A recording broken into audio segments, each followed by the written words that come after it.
High বন্ধুরা, আজ তোমরা দেখতেই পাচ্ছ কীরকম কুয়াশা পড়েছে। বৃষ্টিও পড়ছিল সকালবেলায়, সকাল থেকে অনেকটা কুয়াশা পড়েছে।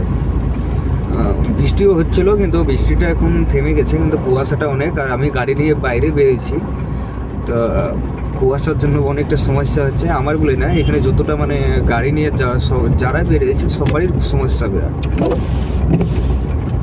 মানে কুয়াশার জন্য রাস্তা তো দেখতেই পেয়েছিলাম না খুব। ওপর থেকে যে মানে যে গাড়িগুলো আসছিলো, খ্যার নিয়ে গাড়িগুলো আসছিলো, তাদের তো মানে লাইট অতটা ভালো না খুব। তারা তো সব রাস্তার সাইডে দাঁড়িয়ে গেছে, ওরা তো আসতেই পারছে না খুব। আমি তো লোকপুর ঢুকলাম, এই তো কেবলে। আমাকে এখনো অনেকটা দূর যেতে হবে, ওর জন্য আমি আস্তে আস্তে এগিয়ে যাচ্ছি। কিন্তু এত কুয়াশার মধ্যে বিরাট সমস্যা। এই ধারে একটু মানে কুয়াশা একটু কম রয়েছে। মানে আমি যে আগে